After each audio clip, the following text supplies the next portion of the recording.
E agora, você acompanha pela Rádio Rio de Janeiro o programa Estudo das Obras de André Luiz.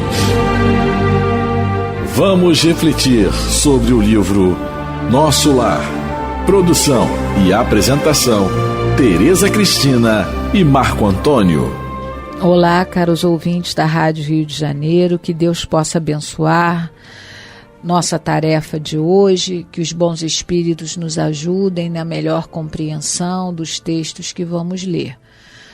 Estamos estudando a obra Nosso Lar, psicografada por Francisco Cândido Xavier, pelo espírito de André Luiz. Amigos ouvintes, é com muita alegria que retornamos aqui a fim de darmos continuidade ao estudo da vida no mundo espiritual, né? Através da obra Nosso Lar. Nós estamos no capítulo 13 e no programa passado nós continuamos relatando a conversa em que o atendimento que Clarence está fazendo ao André Luiz e uma companheira, uma irmã que está lá. E nessa parte do capítulo ele relata o pedido dessa mãe que tem os filhos encarnados ainda, e ela pede para ir ajudá-los, né? Apesar de ela achar que os desígnios de Deus são justos, mas no entanto ela é mãe e pede para ajudá-los em particular aqui na Terra. E aí o Clarencio questiona ela que se ela sabe que os desígnios do Pai são justos, o que cabe a ele fazer, né?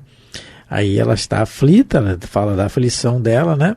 E ele diz para ela que somente no serviço de humildade e de trabalho é possível a nós proteger alguém.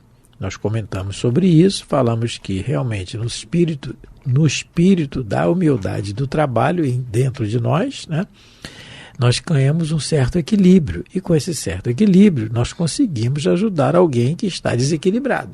Porque se a gente quer ajudar alguém, é porque ele não está bem. Porque se estivesse bem, não precisava de ajuda, não é? E aí, no momento que nós nos candidatamos a ajudar, precisamos estar bem para isso, não é? Por isso, aquela frase também, lembrando a frase de Jesus, né? Amar a Deus sobre todas as coisas e ao próximo como a si mesmo. Então, eu me amar primeiro, equilíbrio, amar o próximo e amar a Deus, não é? E aí, Tereza, nós estamos na linha... Nós vamos reler o parágrafo 17. Ah, minha amiga. Vamos lá. E aí é o Clarencio falando para ela. Ah, minha amiga, disse o benfeitor amorável, só no espírito de humildade e de trabalho é possível a nós outros proteger alguém. Que me diz de um pai terrestre que desejasse ajudar os filhinhos, mantendo-se em absoluta quietação no conforto do lar?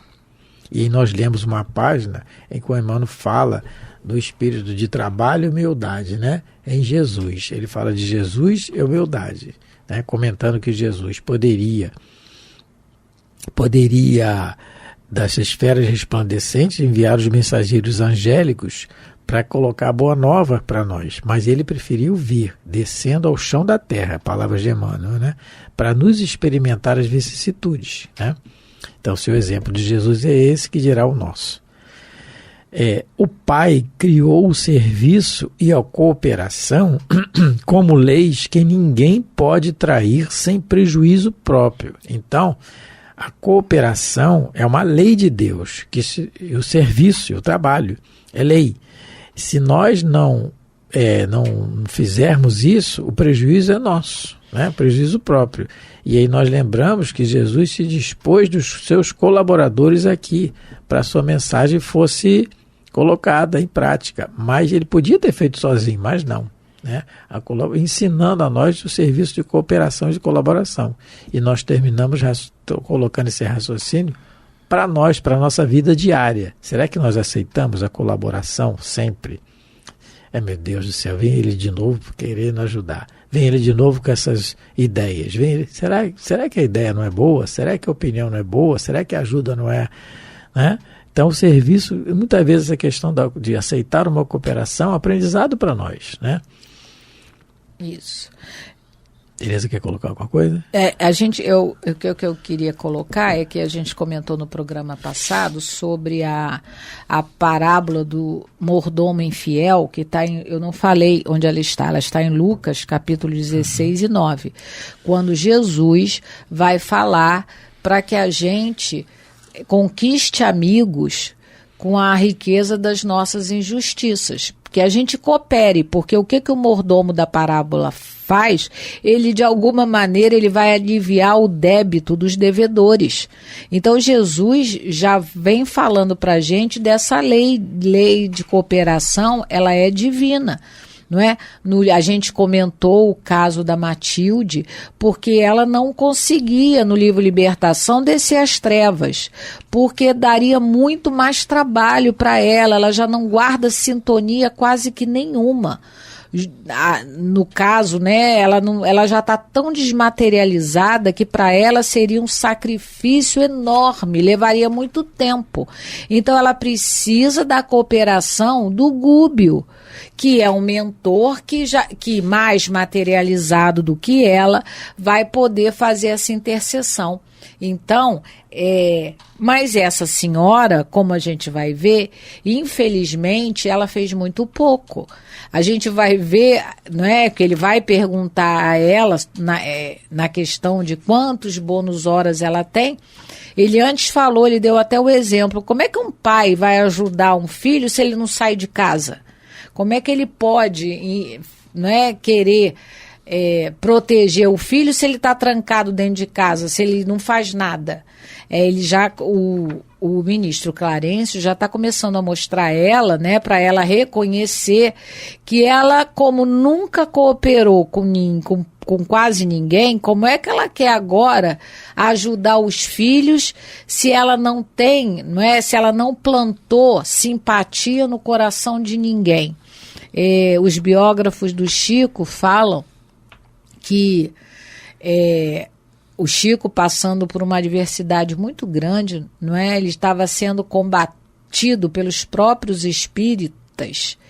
O Emmanuel chegou para ele, viu ele nessa tristeza, no desânimo, e ele falou, ele teria dito para o Emmanuel que ele se sentia como se ele tivesse caído de um prédio de 20 andares. Que era a sensação que ele tinha naquele momento da vida dele. Aí o Emmanuel diz para ele assim, meu filho, mas então fica tranquilo, porque cada andar que você passar vai ter uma mão de uma mãe que você consolou a te amparar. Porque o Emmanuel estava dizendo para ele, em outras palavras, a lei de cooperação é divina. Você plantou, você colhe. Então, se você plantou simpatia, se você ajudou as pessoas, é da lei.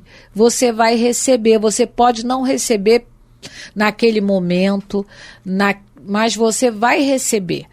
Porque o bem, os espíritos dizem para a gente que o bem é como a gente plantasse uma árvore, e essa árvore ela vai dar muitos frutos e não vai parar de dar frutos, porque às vezes você fez bem para uma pessoa, mas essa pessoa tem família, que essa família vai ficar grata a você.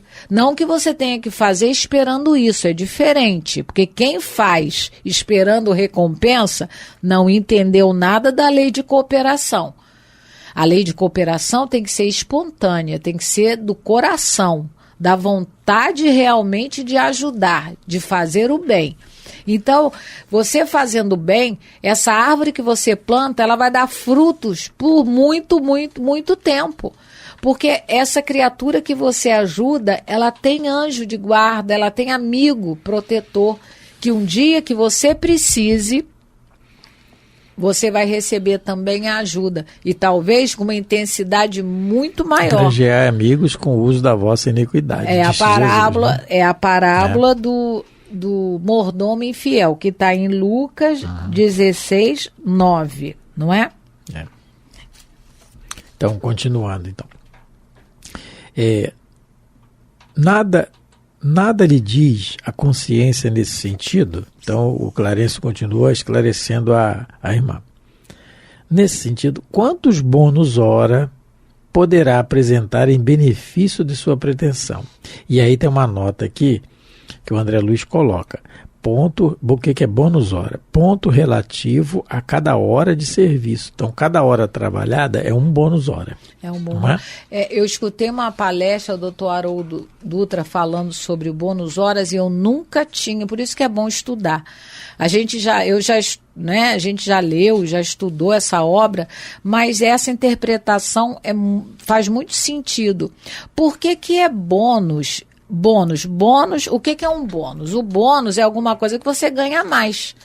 Então, o doutor Haroldo Dutra Dias, ele fala uma coisa muito interessante, porque o trabalho já se paga por si só, porque o trabalho desenvolve a inteligência, desenvolve o sentimento, ele por si só, ele já tem a remuneração, por isso que a lei de trabalho é de Deus, é divina. O bônus, ora, é algo a mais, porque em nosso lar, mesmo que você não trabalhe, você tem comida, você tem vestuário, você tem o básico, mas para você ter uma casa, para você ter o plus, vamos dizer assim, o a mais, você tem que trabalhar. Só pode ter uma casa, hein, pessoal? Só pode ter uma, mas mesmo assim tem que trabalhar. Tem que trabalhar, então, mas só pode ter um. Eu achei muito interessante essa colocação do doutor Haroldo Dutra Dias, realmente, porque o básico você tem, mas se você quiser o plus, o bônus, não é? O bônus, você vai ter que trabalhar. E aí o Clarencio já sabe da história dela, mas com todo carinho, né? O que é um espírito superior? Ele não violenta, ele não é agressivo, não é? Se fôssemos nós, mas você não sabe que não pode pedir nada, você não trabalhou nada, quer pedir o quê? A gente já chegaria desse jeito, mas ele... com todo carinho, com toda bondade. Por isso que nós somos o que ainda nós somos, né? Sem humilhá-la, né? Sem rebaixá-la. Não. Mas falando a verdade. Falando a verdade. Mas a energia que sai com as palavras... É com brandura e energia, não sei o que é isso, mas... doçura e energia. É porque a palavra desses espíritos superiores, elas saem vestidas com carinho, como com disse amor. Jesus, né? A boca só fala do que está cheio o coração. O coração, então, ele falou, ele vai falar a verdade, a gente vai ver aqui, não é? Que ele vai falar a verdade para ela, mas de maneira nenhuma ele vai humilhá-la, ele vai rebaixá-la, não é? Ele vai tentar educá-la. É esse o trabalho do Espírito Superior, tentar nos educar. Né? Que é o que Jesus faz conosco através das reencarnações, né? Muitas vezes, ora, como o doutor Raul Teixeira tem uma palestra muito antiga, ora fada, ora bruxa. O nome da palestra é antiga, quem puder, eu acho que deve ter hoje em dia no YouTube, na internet. Ora fada e ora bruxa. É o que nós somos, vez por outra. Reencarnamos fada e bruxa, e vamos no aprendizado. Em situações... E na reencarnação. E nas mesmas vezes, né? As situações mudam, né? Mudam de uma hora para outra, assim, de repente, já na programação pré-estabelecida que nós não conhecemos. Por isso são as provas. A prova, ela tem que ser estudada antes para poder ser bem passar por ela, né? Bem passado. Então vamos ver aí o que ela vai responder, né? Então a pergunta foi: quantos bônus horas poderá apresentar em benefício de sua pretensão? Se ele está perguntando, é porque tem que ter, porque ele falou aqui a lei de cooperação e serviço. Né? A interpelada respondeu hesitante. Hesitante. 304. A gente fez as contas, isso dá, trabalhando 8 horas por dia, dá 38 dias. Tá? Vamos lá. É de lamentar, olha como é que ele vai falar, é lamentável, elucidou Clarencio, sorrindo, pois aqui se hospeda há mais de 6 anos. Então, em 6 anos, que dá mais ou menos 2.190 dias, ela trabalhou 38. Isso se ela trabalhasse 8 horas. Se ela trabalhasse, que eu não sei, eu vou botando aqui por cima, 8 horas. Não mas sei se ela trabalhasse pelo menos 1 hora, só ia dar, sabe quanto? Só ia dar 20. Isso, mas vamos botar aqui 8 também, coitada, né? Então... Não, mas trabalhar pelo menos 1, mas nem isso. Nem isso, né? Nem isso então ela fica quis. Difícil, né? Fica difícil. É um aprendizado para nós, não é? Porque, novamente lembrando, o André Luiz desencarnou, a esposa ficou com os filhos. Ele também está com muita saudade, não é? E nem por isso está deixando de trabalhar. Então, eu acho que ele já está com mais bônus hora que ela. Ela ficou o tempo todo ocioso. O tempo todo ocioso, quase Infelizmente, o tempo todo. Infelizmente, né? Mas aí vamos ver por que ela ficou. Olha aqui. Pois se hospeda aqui há mais de 6 anos e apenas deu à colônia até hoje 304 horas de trabalho.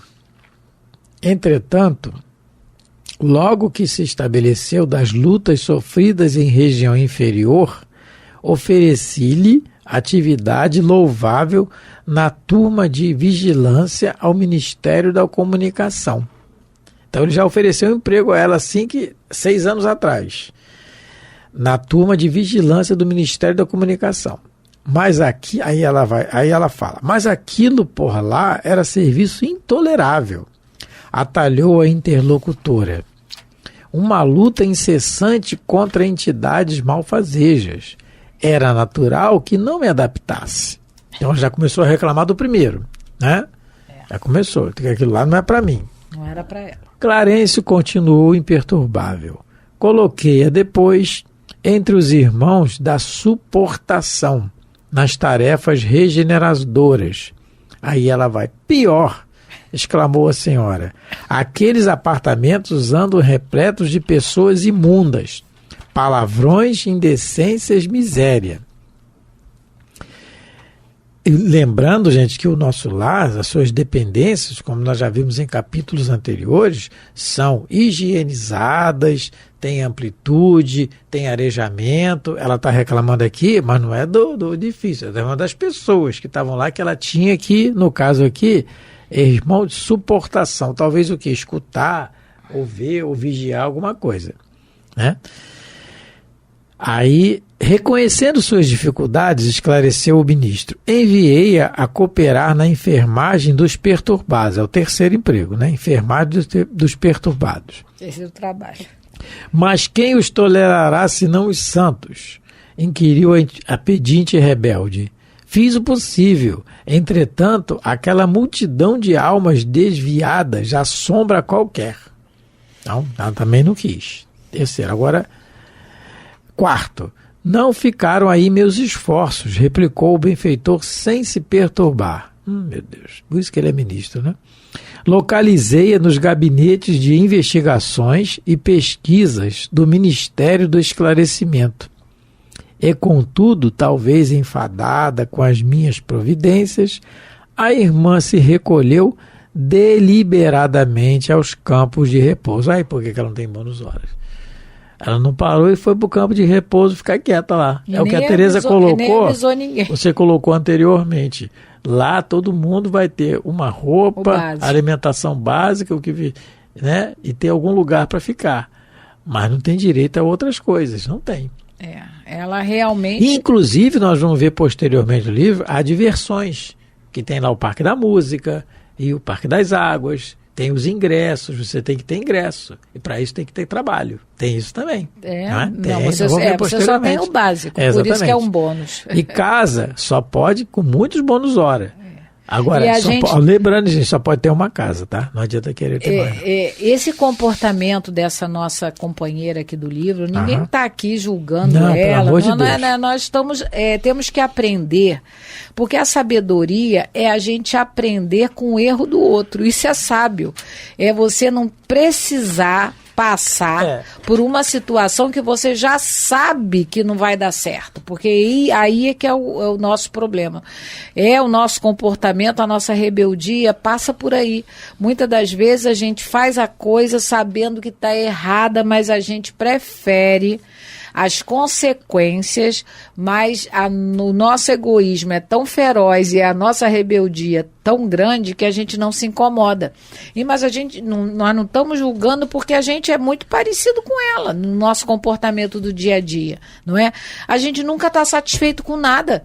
Ela, quer dizer, o ministro Clarencio colocou ela em quatro ocupações úteis, muito úteis em nosso lar, e ela não se adaptou a nada, porque ela, na realidade, ela não queria trabalhar, né? Ela, não sei, talvez, a gente não sabe das encarnações pregressas dela, pode ter sido alguém que nunca fez nada, né? Passou algumas encarnações sem trabalhar. Então, a gente já não comentou que ninguém muda só pelo fato de que morreu? E se ela não gosta de trabalhar, ao contrário do doutor André Luiz, que podia ter todos os defeitos do mundo, mas trabalhar ele gostava. Agora, voltando... Ela, ao que parece, não gostava de trabalhar. Já não gostava, exatamente. Não saiu Senhor, da se terra. tu não vais comigo daqui, jamais te levarei em nenhum céu, né? Encontrarei, desculpa, em nenhum céu, mileco, né? Isso. Então, voltando àquele raciocínio que nós tivemos no programa anterior, se não me engano, se fosse ao contrário, o que é o que acontece aqui conosco, da desencarnação de um ente querido, né? E aí, aquela saudade, e aquela coisa de como ele está, como deve estar, que é o que ela está aqui, né? Aflita. Então, o que pode nós vemos aí casos e casos, a psicologia, a ciência médica mais atualizada, recomendando qual é a grande solução para isso. Não é o trabalho? Aqueles que estão nos ouvindo já não conhecem, ou já passaram por essa situação, ou já conhecem alguém, conheceram que passaram por essa situação e encontraram a solução na atividade, no trabalho, numa ocupação útil, não é? Ao invés de se isolar no seu quarto, na sua casa, se fechar para o mundo, isso aí começa uma depressão. Não é? Nós não vemos isso cotidianamente, que é o que ela fez aqui. O que ele fala? Olha aqui, ele diz assim, se recolheu deliberadamente aos campos de repouso. É como se aqui, um ente querido desencarnasse e eu me isolasse do mundo. O que eu estou dizendo? Eu estou dizendo que Deus errou. E apesar, por isso que ele questionou, que ela disse anteriormente, lembremos que os desígnios do Pai são justos e amorosos, palavras dela mesmo. Então, nós também não reconhecemos que Deus é justo e amoroso, mas por que levou o meu filho, o meu marido, a minha esposa, o meu, e não é nosso, e o Pai é justo e amoroso. É difícil, nós estamos falando isso, eu e a Tereza, mas para nós é muito difícil também, muito, mas é o aprendizado que nós temos que ter, e não fazermos, que é o que a Tereza colocou agora. Nós não estamos aqui rindo da irmã, debochando, não é isso. Nós estamos analisando o caso para, quando acontecer conosco, que é o que acontece, as reclamações acontecem ao tempo todo, nós reclamamos. Mas quando acontecer uma coisa mais séria, que nós lembremos disso, que o Pai é justo e amoroso, não é? E não é para a gente deliberadamente ir para o nosso campo de repouso aqui, que seria o nosso quarto, se fechar para o mundo. Não, é o contrário. Que o André Luiz, lembrando de novo, o André Luiz também está com muita saudade da esposa e dos filhos. Não é? O sentimento dela é nobre. É nobre, claro nobre, que é. Ela lógico. tem saudade, ela tem vontade de ajudar os filhos. Qual mãe que não tem esse sentimento? Poxa. O problema é que ela, não é? Qual é a habilidade que ela tem para isso? Como é que ela vai vir na Terra ajudar, né? Se ela não consegue lidar com pessoas, ela empurra toda a dificuldade que ela tem, né? Porque a gente sabe que em qualquer trabalho a gente vai encontrar dificuldades, porque ninguém pensa da mesma maneira, mas tudo é sempre culpa do outro. Ela nunca admite que o problema é com ela. Então como é que ela vai ajudar alguém se ela não consegue nem se ajudar? Ela não consegue nem ver, não é, como ela realmente vivencia as suas dificuldades, ela não sabe lidar com as próprias dificuldades. Como é que ela quer, coitada, lidar com as dificuldades dos filhos que estão encarnados? Então, o Clarencio, com todo o amor, com todo o carinho, está tentando mostrar para ela que ela não está pronta para isso.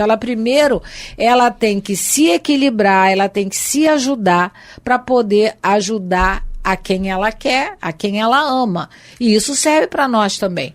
Se a gente não tem equilíbrio para nós, como é que a gente vai doar o que não tem para o outro? Não tem, isso não existe, né? Mas vamos comentar um pouquinho mais sobre isso no próximo programa, agradecendo a todos os ouvintes.